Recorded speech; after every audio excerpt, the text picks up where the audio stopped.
সুলাইমান এবার রাজপ্রাসাদের ভিতরে বসে আছে। বাজান রে, নবী সুলাইমান রাজপ্রাসাদে বসে আছে। এমন সময় দেখতেছে মাথার উপরে একটা পাখি শুধুমাত্র চক্কর দেয়। নবী ডাক দিয়ে বললেন, আমার রাজপ্রাসাদের লোকেরা রে, তোমরা শুনে নাও, কে জানি একটা পাখি বারবার আমার রাজপ্রাসাদের দিকে চক্কর দেয়। সরে যাও, তোমরা সরে যাও, নির্ভয়ে পাখিটাকে আমার রাজপ্রাসাদে জায়গা দিয়ে দাও। বাজান না আমার বন্ধুগণ,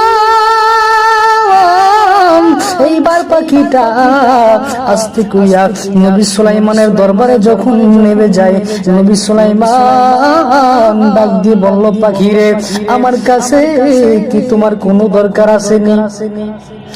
বন্ধুগণ, এইবার পাখি ডাক দিয়ে বলো, নবীজি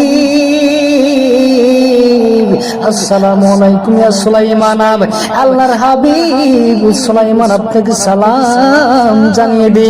নবী সুলাইমান ডাক দিয়ে বলো, পাখি রে, কি ব্যাপার, কি ব্যাপার, আমার কাছে তোমার কোনো প্রয়োজন আসেনি?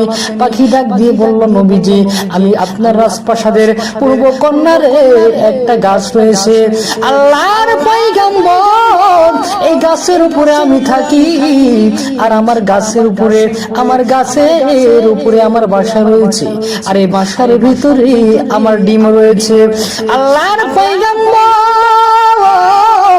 আপনার রাজ্যের একটা চোর প্রতিদিন আমার বাসায় উঠে কত কষ্ট করে আমি ডিম পাড়ি। নবীজি আল্লাহর পয়গম্বর, এই চোরটা প্রতিদিন আমার বাসাতে চলে যায়, আর প্রতিদিন আমার বাসা থেকে ডিমগুলি পেড়ে নিয়ে চলে আসে।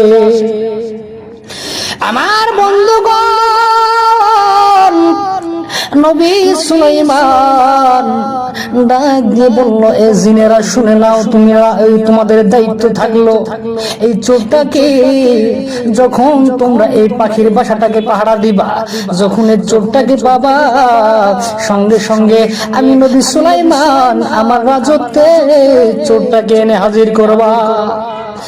আমার বন্ধুরা, এইবার পরদিন এইবার চোর চলে আসে ডিম চুরি করার জন্য, পাখির বাসায় জন্মে ওঠে। এমনি জিনটা ডালের উপরে চুপ করে বসে থাকে, চোর যখনই আসবে তখনই চোরকে ধরে ফেলবে। এবার বন্ধুরা,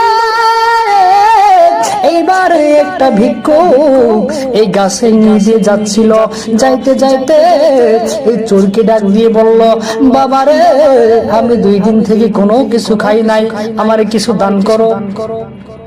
বন্ধুগণ,